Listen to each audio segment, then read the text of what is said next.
What's up, y'all? This is Dre with Brothers United in Leadership Development, Build 206 Media, with another episode of the Collective Network, where we're tapping in with all these amazing folks that are doing amazing work in the community. One, to highlight the work that they're doing, but also to be a proud opportunity to share with community a lot of resources that are going on. And I have the pleasure of interviewing my guy, Big O, from over at Converge Media. Normally, he's on the other side interviewing cats, so it's a great opportunity for me to be able to have opportunity to interview him and share the great work that he's been tapped in, not just recently, but he's been in the media game for a long time. So it's an opportunity for us to interview him. So I'm going to bring him on the screen with us here in a second.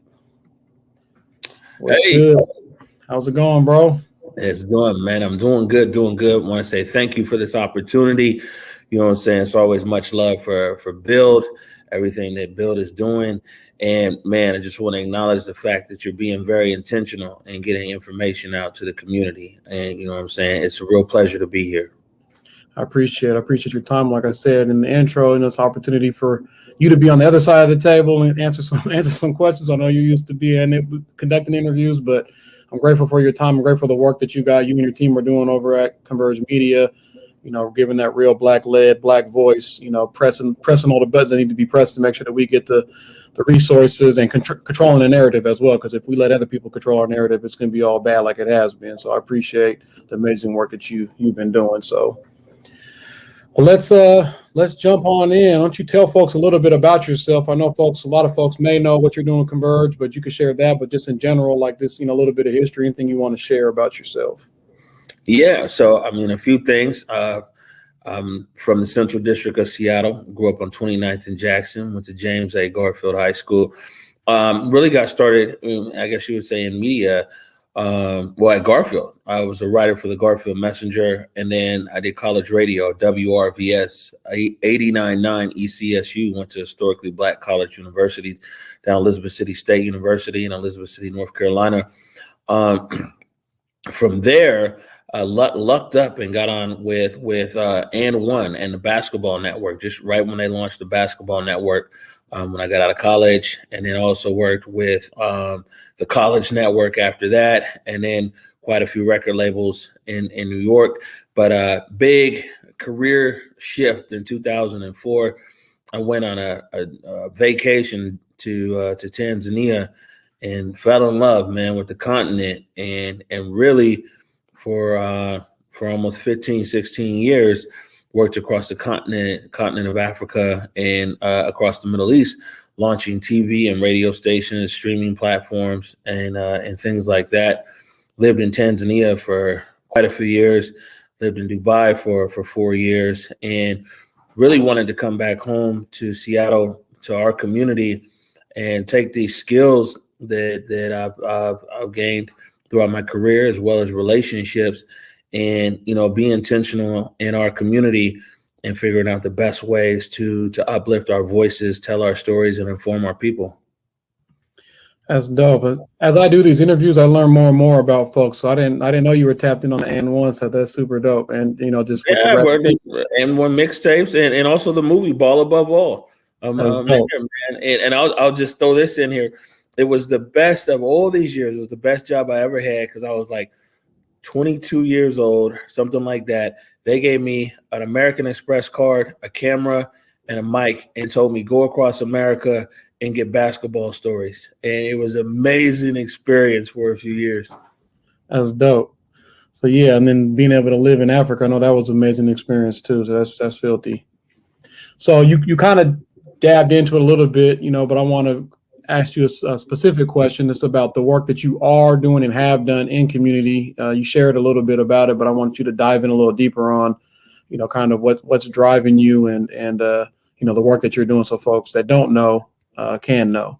Right. And so Converge Media is going on 5 years. I think we just had our anniversary here. And the thing is I knew when I came home, what I was seeing really overseas was a trend where content was hyper local. When we say hyper local, it's like, man, what's relevant in my neighborhood or in my city? And, all across these different markets I was visiting, there were people that were launching platforms that really focused on, what was happening on their block. And the concept behind Converge is that when I looked here across the Pacific Northwest, there wasn't really a platform that was there focused and on promoting Black content creators across our region or distributing or monetizing their content. So the original concept for Converge Media is a culturally relevant, video platform, video, audio. I mean, we do a bunch of different stuff, but ideally video, and where different content creators, not necessarily Converge, but, our community is full of amazing filmmakers and photographers and writers and podcasters, and they're making great content, but they don't have no way to really get it out there and to be heard. And so the idea with Converge was to give them that platform and to promote and elevate them. And it's been an interesting few years. I mean, we've been out here for a while, trying to uplift stories in our community. And March 19th of last year, me and Treyana Holiday, we decided to launch a morning update show. And some people might be familiar. That's Monday through Friday, 11 to 12 across the Converge platforms. And we launched the morning update show as like a pop-up live show to give people in our community information what was going on with COVID. If you remember a year ago, information about COVID, it was like drinking out of a fire hydrant. It was everywhere. It was all kinds of stuff, man. There was hours for seniors at grocery stores. Or should you spray down your bags? Should you do this and that? And we already know that we can't really expect mainstream media to ever curate information for our community. So we started the morning update show really thinking that we were going to be on air for a few months once COVID blows over and everything else. We're going into our 14th or 15th month now, but the morning update show was on air and rolled into the Seattle protests. And of course, we did a lot of coverage there in the Seattle protests. And since the majority of the protests have ended, our primary role, as I see it, is as far as our news side goes, is holding our elected officials and appointed officials and community leaders accountable. And that's something that we kind of pride ourselves on here, is being able to talk to different elected officials, whether it's the mayor, the county executive, the city council members, heads of different organizations. And we really want to put them in the hot seat, so to speak, and, let them look in the camera and tell our community, what it is. And our community is then in turn able to hold them accountable for their words and actions. Yeah, that's dope. And also what you do is what I see you guys doing is also uplifting and, like you said, amplifying the great work that many folks are doing, which is kind of what the purpose of this show is that we're doing over at Build 206. So I really appreciate that. And like you said, holding folks accountable, because sometimes people just glaze over. It's a little soundbite, right, about what we need. So you guys really be like, nah, man, this is what it is. This is what it ain't. And I really appreciate the balanced approach that you and Trey have, when you guys are doing your guys' shows, to really making sure that it's not, you try to make sure that the Black community's priorities are first and foremost, but not trying to take sides on any issue or another, trying to really get the real information out to folks. So I just want to, shout out and really appreciate the work that you guys have been doing. Like you said, it kind of just organically just popped up. You guys were there, and it just, been all gas, no brakes. So like I said, it's a lot of people don't really understand a lot of the stuff that, Build has been doing. We learned during COVID too. We had to shift a lot of gears to really get things up to speed. So I know hats off to you guys for being able to step into the gap, and it's much needed. So the next question is, it's more about things that kind of make you tick, like who or what inspires you and why? Man. Well, okay, so it's kind of a two-part question, or a two-part answer.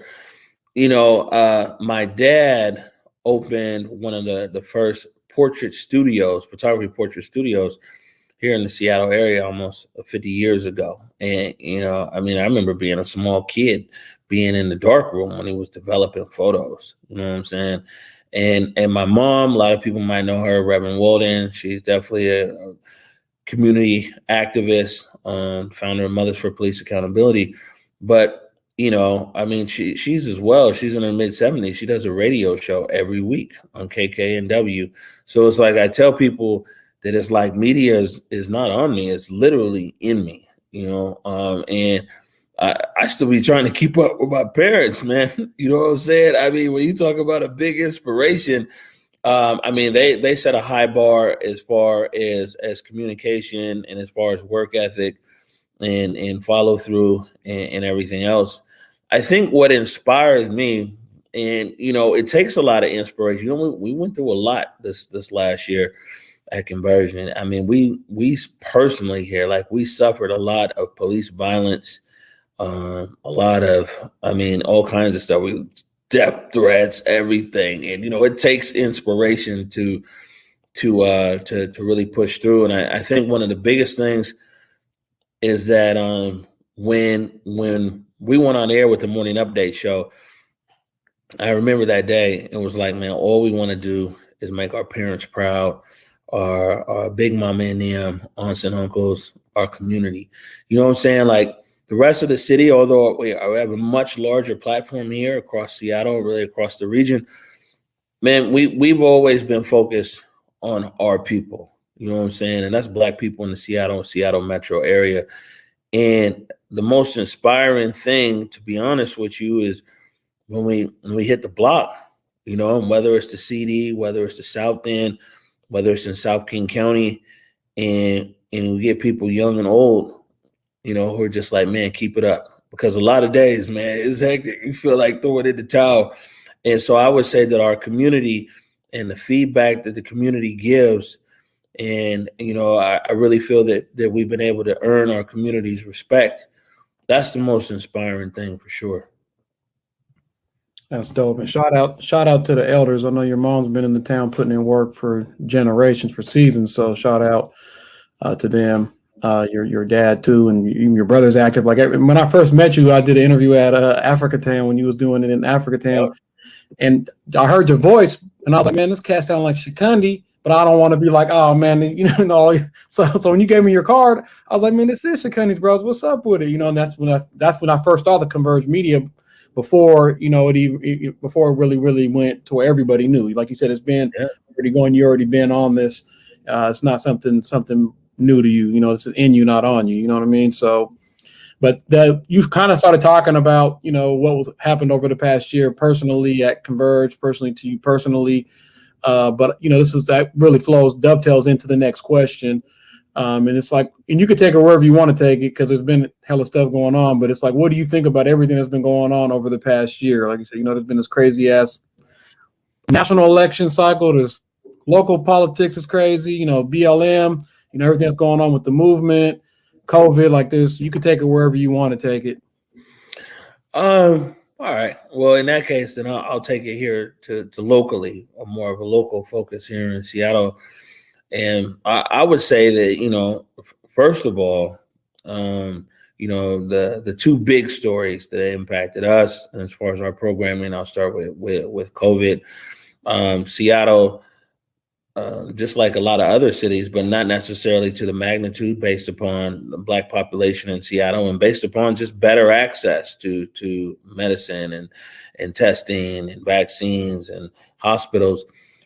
Our community didn't necessarily feel the stinging impacts that a lot of bigger cities in America with Black population did. on the health side, but on all the other sides. And actually, and I'll take that somewhat back, because we still do have the highest rate down there in South King County, at 1.6 times higher than the rest of the county. There's so many essential workers down there. But the thing is like, it's an old saying that, when the rest of America sneeze, Black people catch a cold. And that's kind of what we saw here with COVID, and we saw here in our community, and just the impacts of how many people, man, didn't get no loans. You know what I'm saying? They couldn't get no aid. Yeah, Converge, one of them. You know what I'm saying, man? We signed up for everything. We still ain't got nothing. And I mean, I could just spend time trying to figure out why or move on. But there's so many businesses that are out there in our community that were just so impacted by COVID. And we also, just like a lot of other places in America, that it peeled back so many disparities, all in every category. Even when they talk about taking school online, so many of our children had issues with that compared to the children of other races. Like I said, access to resources and some of everything else. COVID on one side, of course, it smacked us up. But, the best thing is COVID also revealed the humanity in our community that's always been there, but we oftentimes don't give it enough credit. And man, we got some really awesome people in our community, always with a willingness to be helpful to the next man. I mean, Bill is very much representative of that, and the different kind of things that you guys do. And I think that another thing that we happen to see is just that the innovativeness. Look how many people pivoted, and you even spoke as well. It's like a build. Okay, well, man, how do we pivot? How do we deliver a service differently? You know what I'm saying? What kind of new business? Since a lot of people that it gave that opportunity, look how many people was like, man, if I could only, get a chance to go back to school or learn how to code, I could change my life. It's a lot of people I know, man, who got way more skills right now than they did 1 year later. So that was one thing. I think something that's definitely is been an even larger issue than COVID at times for us is what's going on here in Seattle, and definitely around the political process. And you go back to the Seattle protests, and Seattle is real unique, and people should remember this, because a lot of times we talk about we have to really burn the whole system down for anything to change. And I understand, where that comes from, but we just saw this historic signing down there. Governor Inslee signed 12 laws, 12 bills, all around police accountability. And to be honest with you, if it wasn't from the pressure in the streets, the protests, and people committed to calling their legislators or their city council members or their county council members, this wouldn't have happened. It also wouldn't have happened if the advocates hadn't been working on this for quite some time. So we saw a perfect storm down there in Olympia, where basically the power of the protest met the diligence of the advocates. And we see that there's a lot of legislation that's just passed in Olympia. And I only bring that up because it's like, man, the people are behind this movement. It's we the people. And man, it's really been tumultuous, I would say. We suffered an incredible amount of police violence in the city this summer. Converge was just one of many media organizations. Man, we caught hell out there. The police, man, they whipped up on us, consistently. Tear gassed, rubber bullets, flashbang grenades, beat with batons. And we just trying to cover what's going on out there. And it really exposed that there is an element here within the Seattle Police Department that had a penchant for police violence against peaceful community members. And, even right now, we still don't know who gave the order to evacuate the East Precinct. Even right now, that pink umbrella, a lot of people see that footage on TV of a police officer grabbing a pink umbrella there at the Western Barricade. I actually shot that footage. And a ruling came out. OPA said the officers were wrong for tear gassing not only the protesters, but a whole neighborhood. and Chief Diaz just came out and reversed that ruling. And, it's still funky around everything around the protest as we go right back into the 1-year anniversary. But I would say that people in Seattle and people in the state of Washington, they should take a deep breath and reflect, take a bow, because there isn't too many cities or states in America that could do what we've done here as far as enacting change on a state level and change policing forever in our state. People know down in Texas and Mississippi and Alabama and Georgia, it ain't gonna happen. That's why they don't even try. But here in Seattle and in our state, when the people really put pressure and they're organized and the advocates are there, anything is possible. Yeah, and this really highlights that the people do really have the power, right? If everybody comes together and converge, right, and build and converge, like things really, really can change. If people really show up and get active, but I think sometimes, as systems, oppress us, we get down, and we feel like what's the point, right? People, that's like you said, you're talking about other states, they got the sense of hopelessness where you think that you really have no voice. But if people really come together, they got to listen, they got to listen, because they know if you really get active, if people really get activated, then things are going to change. And, I didn't really talk out much about, what was going on, because like I said, I try to just stay in my lane and stay focused on the mission and vision, but I don't got much faith in any of these systems. You know what I mean? Like they're working the way that they're supposed to be working. And realistically, I feel like we need to focus on our relationships, our trust, our accountability within our community. Because if we just start dumping money into our community without that, then that's going to be money don't solve the problem. I mean, this is what I'm saying is that what we see. Look at the homelessness issue.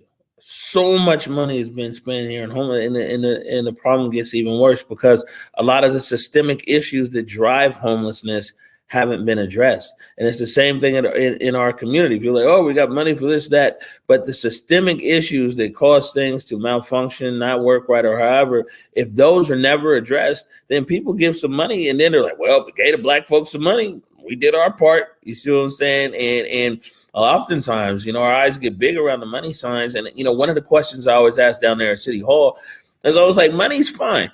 And, cities invest a lot of money in a lot of different things. But what laws are you going to change? What policies are you going to impact? What things are you going to do that actually impact, wealth building, generational wealth in the Black community, and solving this education gap? Because money doesn't necessarily, it's good. We need it. We need investment. We've been underinvested. Don't get me wrong. But man, if we don't address these other things, and a lot of these other things, you're right, it starts with us as community first. We got to figure it out first, because, the money comes and goes. You see, like, when Obama was in office is one thing. Trump came in, reversed Obama. I mean, that's the same thing with a lot of these money issues. Somebody else comes in, they change something, they cut funding. We in the exact same position.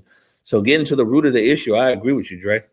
Yeah, and part of it too is, is a lot of funding that comes out is get X number of people into X dysfunctional system, and like it doesn't really solve the problem. You're making all these investments, but it's not really going to move the needle. There's not a lot of money for us to sit down and break bread and build relationships. Let's go out and let's go on a hike. Let's go on a retreat. Let's get to really, and with gentrification, it's even worse because we're dispersed everywhere, right? We're not all at the CD Panthers or CAY and Rainier Eagles game no more. You know what I'm saying? Like, right. We're trying to get people to live stream that so we can actually tap in because we're out in Fife or wherever we're at. And so there's more of a need. And I don't know if there's enough.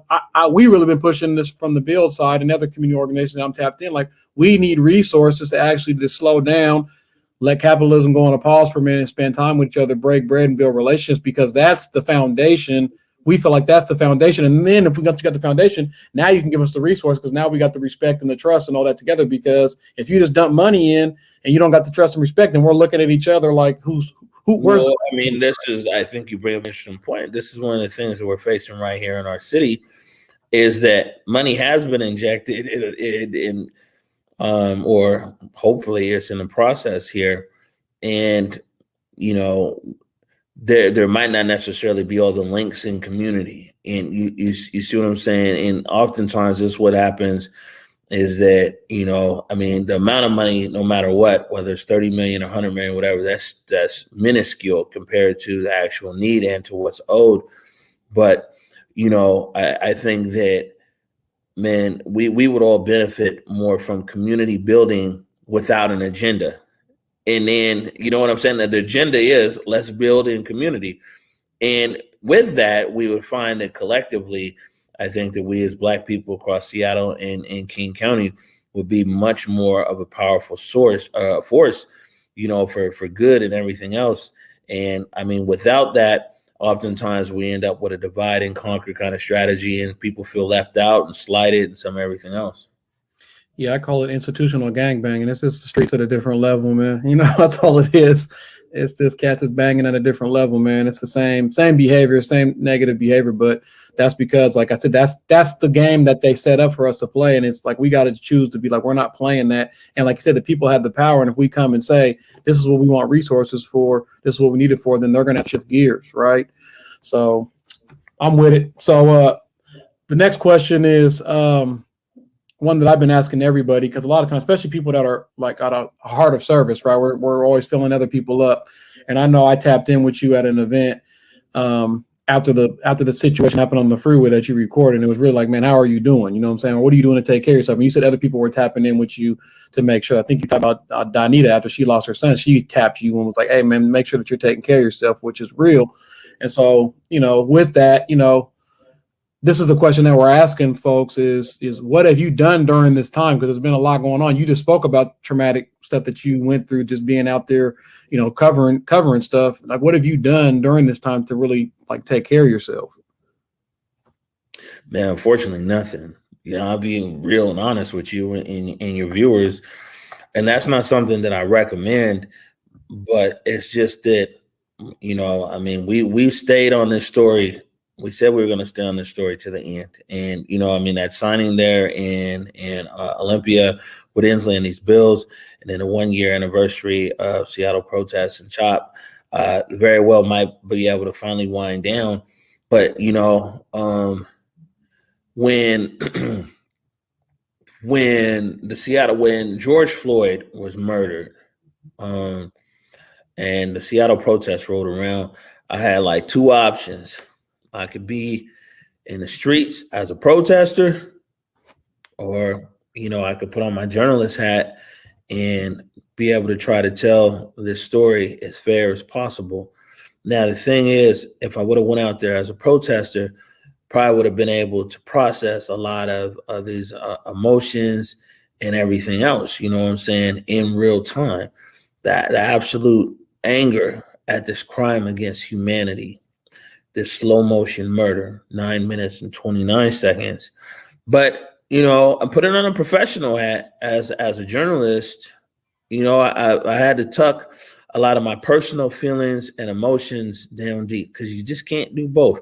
You can't wear your feelings on the sleeve and then have an expectation to have, thoughtful, honest, transparent, fair conversation with people who on all across the spectrum. You know what I'm saying? Some people we might say we agree with, some people disagree with. I talked to Proud Boys, white supremacists, neo-fascists, you know what I'm saying, all the way to new Black Panther members and everything else. In city council, police. I mean, I've talked to everybody.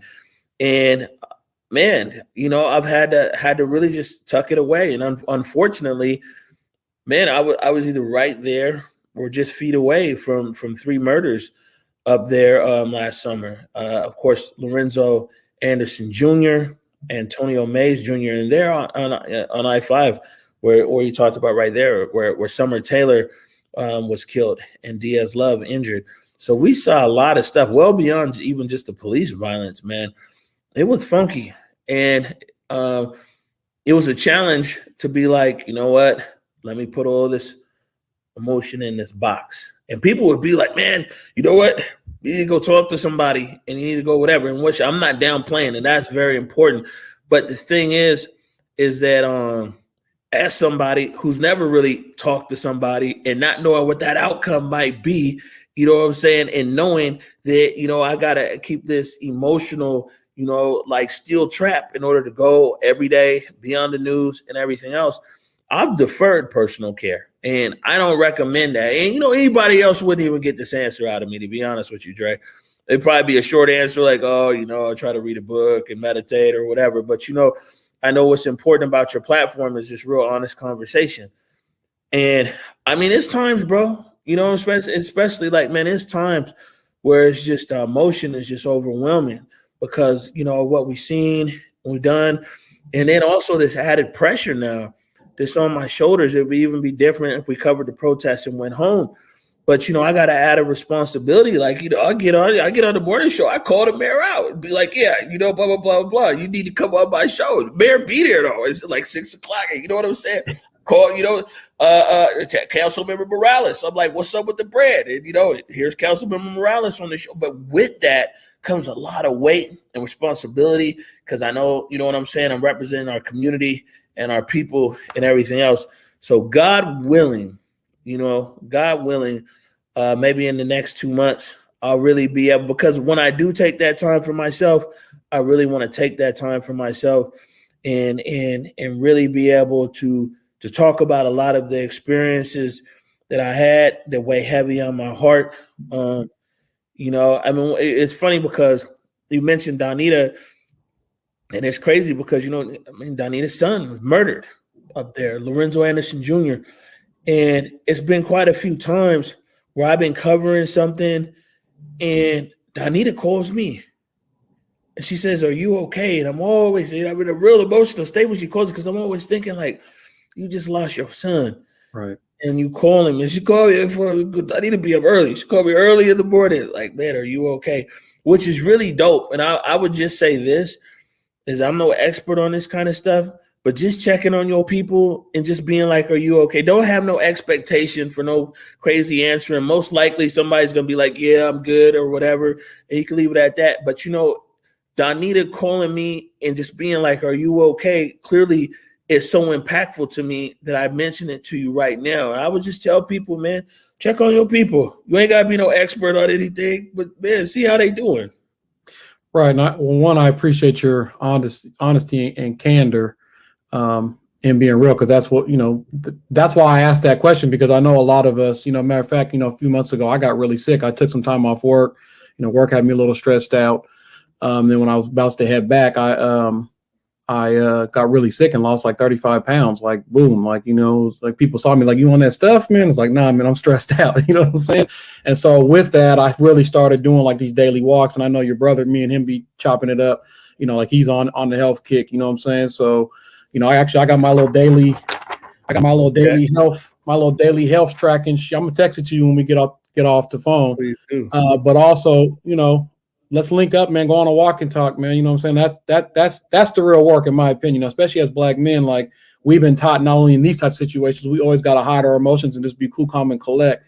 But what I found personally is that that's cool. But that's why we don't get to enjoy retirement, because that shit's killing us on the inside. You know what I'm saying? It's taking years off the ticker. So we look cool, calm, and collect on the outside, but it's eating us up on the inside. So I'm definitely going to challenge you, bro, to really make sure that you're doing things to take care of yourself. And I'm going to be reaching out to you more to be like, let's tap in, let's go on a walk, let's chop it, let's go get a bite to eat, whatever it is. One, to build our relationships, but also, like I said, we can't just be serving the juice, telling folks they got to take care of themselves, and we're not doing it, because guess what? That's what I realized with work. That's why I went half-time at work. Like, I'm going to keep working to keep my benefits, but I'm going to get deeper in the community, because if I have a heart attack or a stroke, guess what they're going to do? They're going to have some ceremonies. They're going to say, oh, this is all the great stuff this guy did. Then they're going to post that application and fill that position. You know what I'm saying? Right. So I got a 12-year-old son that's relying on me, and, trying to be here for the community, continue to. So I'm going to encourage you the same thing. Like, there's nothing, we have to take care of ourselves. It's not even an option, but I get what you're saying. I'm the same way. It's like, go, go, go. Like, it's the drive, like the flags are, the racing flags are going, the marathon continues. But at the end of the day, like, it's crawl, walk, run. So I'm definitely, as soon as we get off this interview, I'm texting you this document that I use, and you can edit it how you want to. And then I'll definitely be tapping in with you to see how we can get together. And like I said, just sometimes we make this shit more difficult than what it has to be. Sometimes, like I said, it's just slowing down. Let's go on a walk. Let's chop it up. Let's just check, like you said, even the impact of Donita, just checking on that shit. That stuff makes a huge difference, It does. And I appreciate that challenge. I'm looking forward to it. I'm with it. What advice would you give someone looking to get involved in community work? Oh, man. Wow. This is a really good question because we need as many people as possible involved in work in our community across so many different areas. But I would say is this, right? More than the actual mechanics of it or logistics or make sure and fill out this form or do this and that. I think that the best thing you can do if you want to get involved in community, supporting community, is find something in community that you love and that's a passion for you, that you enjoy talking about or even working with. You know what I'm saying? Some things you might even be doing right now. Ain't nobody paying you or anything. You're just like, man, you get a sense of accomplishment and a sense of joy out of it. I'm not a big Bible guy, but the Bible says that be a joyful giver. And sometimes we fall into, I wouldn't necessarily say a trap, but I'll just use that word. We fall into a trap where it's like, oh, I'm gonna go and do this, and we end up keeping score. You know what I'm saying? Or we end up being like whatever. And, I mean, we're all human. We fall into them traits, man. Because community work is all about giving. Now, being a joyful giver don't mean that you always joyful in your delivery. Some people in our community need tough love. You know what I'm saying? What I'm saying is be joyful in the fact that you're giving with no expectation. That your sense of satisfaction and your payback will most likely never come from the person that you're assisting or program you're working on. There are some programs like Build where, you know what I'm saying, you're with young people and you get to see that change. But a lot of work, especially in community, a lot of what's needed is behind the scenes. And, we have to be okay knowing that if we're looking for that comeback or whatever, man, your good oftentimes never comes from a direct person that you invested good in. It's just the way the universe works, man. And that's what I'm saying. You gotta be joyful in your giving. You gotta find a purpose or a cause that excites you. Like media, the best way that I can give back to community, man, it isn't necessarily for me to go and put on fish fries or do art installations. And I'm not knocking none of that, or homeless drives. I love media. The best thing I can do is what we've been doing, man. Open these doors up for young people. And I'm in a thriving space where I'm so happy to be able to teach and outreach to young people because I love media. I absolutely love everything about it. And because I'm in that space of happiness and doing something that I love in a position to give back, man, it's wonderful because I'm also able to be that joyful giver that we talk about. And I'm also able to do something that makes me very happy. And I'm also able to do my part in the community. And, I will say one thing, a real positive thing that came out of our coverage of the Seattle protest is there's so many young kids in our community who a year ago wouldn't even be thinking about something in media. They wouldn't even be thinking about, can I do this? And matter of fact, for 2 years, I was promoting that, man, people send your kids free. I'll teach them how to podcast. I'll teach them how to do whatever. We ain't get no response on that. But after the summer, and, being on CNN and Nightline and all this and that, and Black kids in our community, seeing somebody Black like them from their community sitting there talking on MSNBC and even Fox News and BBC, it changed people's perspective of what's possible in our community. And now it's like, man, we got a lot of young kids and young adults over here who quite a few of them are making different decisions. Some of them, this is maybe where they be, but there's quite a few of them that might actually be out doing some dirt or something. But instead, they over here learning how to do this and do that. Long story short, I ain't mean to ramble on, man, but you know what? Thriving in your purpose, loving, find something that you love and figure out how to channel that love into an existing organization or existing things that are going on, or maybe even, get out there and try something new. But, and the other thing is like, man, don't get in this to keep score. Be a joyful giver. Yeah. And a crazy story that I'll share with you is like you talking about, sometimes the seeds, you don't even know the seeds that you're planting, right, with this work, right? And in 2008, young man got killed behind Garfield Teen Life Center on October 31st, Halloween. His name was Quincy Coleman, right? I was like 26, 27 years old. I lost my brother when I was 23 years old and started doing community work when I was 24. Got laced up by Larry Evans, Mary Flowers, Aaron Counts, some other hitters in the community, right? And so I started, doing this work. They moved me over to Garfield Teen Life Center. And I was, breaking up fights. So it was popping off because, it was going down. Somebody got killed. It was, a lot of emotions, right?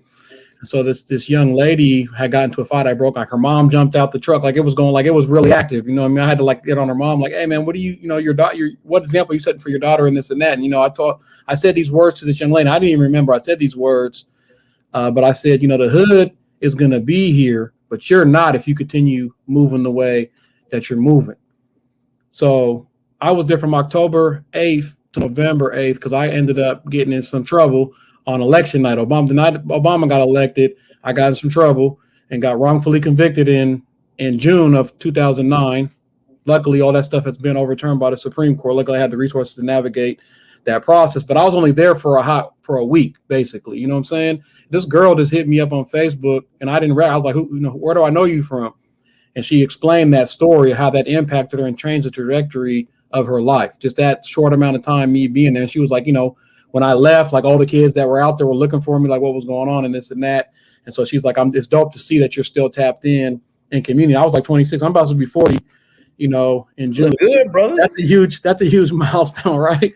So I'm about to be 40 in June, but we just don't know the impacts that we're having with the work that we're doing, the seeds that we're planting. Like you said, ain't nobody doing it to keep score. Ain't nobody, you shouldn't be doing it to keep score. If you are doing it to keep score, man, you need to go cut grass or fill potholes or something like that. If that's what you want to do. If you're here working in a community, you should really be doing it, for the community and making things happen. So I just wanted to share that story because that just happened like a couple of days ago. This young lady hit me up. She's about to be 30 now. And she was telling me, she's, working at Poly Clinic, went to school, got her certificates, going back to school, trying to become a nurse and a few other things. So it was this dope that those little phrasal words like the hood's going to be here, but you're not, if you keep moving the way you're moving, stuck with her, when she's, then she was able to tap back in and thank me for that. So it was dope, Yeah, I would say, man, that like the best thing people can do is live a life of planting seeds of kindness everywhere you go. You just never know, when they'll blossom, and they'll always blossom on time. And it might even be in your lifetime. It might be your kid's life, you know what I'm saying? 30, 40, 50, 60 years from now, somebody like, oh, word, man, you're Drake Franklin's son? You know what I'm saying? I mean, it's real like that. And, I'm a big believer in planting as many seeds of kindness and understanding everywhere I go, because like you said, you just never know and what the impact's going to be on people. That's what's up. So how do folks get in contact with you and Converge? I know you talked about all the platforms, but if you want to shout them out, it's in the description. It'll be in the description of the show, but I just want to make sure that, we know people taking information differently. So I want to give an opportunity to shout out the best way for folks to get in tap in with you. Yeah, no, for sure. And I appreciate it. So we're Converge Media across all social media platforms. So Facebook, YouTube, Twitch, Instagram, everything is Converge Media. And then our website is Where We Converge. And then me personally across social media at Omari Sal, OMARISAL, and across all platforms. And my Twitter is like news. I cover a lot of news here. So if you're a news head, you go there. Facebook is really, stories, and Instagram is, a lot of photos. We do a lot of photo stuff here. But most importantly, though, if Converge Media can be of assistance to you, shoot me an email. It's Omari, OMARI, at whereweconverge.com. Yeah, and before we end the show, I like to be equitable, right? So I've been leading all the questions. So the last question is really, do you have any questions for me?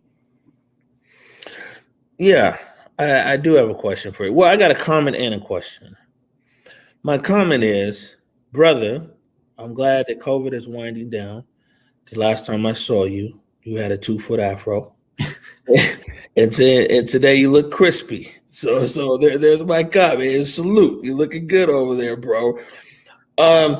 Man, where do you see build in 5 years from now? That's a great question. And really, like I said, we're not trying to build an empire. We're just trying to do good community work. And our mission is Brothers United in Leadership Development, affecting real change in the community. So that's where I see us in 5 years, is continue to affect real change in community, building our coalition, finding out who's really with it, and trying to, leverage the resources that we have to continue to work. We started, as we started businesses, because the other thing is we're always knocking on people's doors trying to ask them, you got to start businesses so that way you can really give people real hard and soft life skills, as well as generate revenue where you're not, at having the handout. You know what I mean? There's a need for resources to be flown, but we also have a lot of, like you said, brilliancy within our own community, and that's really what this show is about. So I don't have no grand master plan that, hey, we're going to have some facility or we're going to be doing some. We just want to affect real change in the community, and wherever things go, that's where it's meant to be. I'm a strong believer, kind of like what you said, like karma. Like, I lost my brother for a reason to get me into the work. It's hard for me to wrap my mind around that, but that's what really pushed me into the work, right? You know what I'm saying?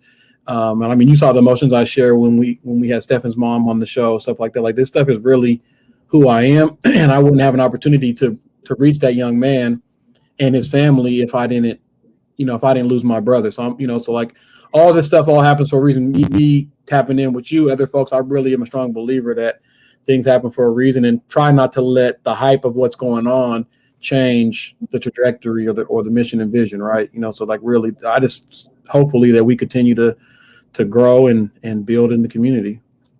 That's dope. And on that note, I'll say this, is that, the sound is funny in that being here for years doing the same thing, but we wasn't in the club. I couldn't get a job. I mean, worked all around the world, Dubai, Abu Dhabi, Bahrain, China, France, Netherlands, 25 African countries. I couldn't get a job here. And you know what I'm saying? Came back home, and that's really, we started and was pushing Converge. And with that, you know what I'm saying, we wasn't in the club, bro. And it took me a year. It's funny because now, I reach out to the Bears office, they get right back to me. I emailed every month for a year, just trying to get added to the ethnic media list. And I say is that basically, the city, the good citizens here in the Emerald City, seeing us getting our ass whooped by SPD and everything else, we're down with the club, And I'm only saying it's like, man, because I know that one of the big things is business and business development for these young people, man. And one thing is for sure is like, man, we can go anything that we can do here, connecting the dots. Because, people act differently when you're at the club. You know what I'm saying? Like before I was at the club, I have to send this 30-page presentation to somebody and meet with the lowest person in their marketing department. I'll talk to CEO. It's crazy. It's a high price to pay. But, man, while we got this window, what I'm saying is whatever Converge can do to push this build vision all across any direction, media, the jobs or whatever, like, man, we're here. And you know what I'm saying? I say this sincerely and to the public, it's not even like, yeah, I got you, bro. Very much to the public, man, hold me to it. Because like I said, it isn't too often we be in the club. And those of us who do get in the club, man, they be gatekeeping. They're like, right. Nah, I'm good. You know what I'm saying? And so, man, while we here, while Converge has this big spotlight and this big platform, anything that we can do, man, we here for it. And we appreciate us building. I think the first and foremost is us tapping in and building our relationship, and then everything else is going to be Gucci from there. You know what I mean? Once we build the foundation, then it's layups. It's all layups. So I definitely appreciate the gesture, and you've already been doing that. You've already, shown that you're exercising that with not just Build, but other organizations as well, providing a platform for people to come out and share the wonderful work that they're doing in community. So I'm definitely going to take you up on that offer. But first and foremost, I want to build our relationship with each other. And like I said, like I said, as soon as we're done, I'm texting you, bro. I'm at you with this daily health tracking sheet, and we're going to schedule a time for us to get together and do a little walk and talk, man. Man, it's all good. If only I had Dre Franklin's hair. You know what I'm saying? Mine left me long ago. Well, we get that health, we get that self-care. That's why I gotta take care of yourself, man. No, you're right about that. All right, bro. I appreciate your time, man. Thank you, Dre. And man, I appreciate this conversation and look forward to connecting with you again, both offline and online. Respect.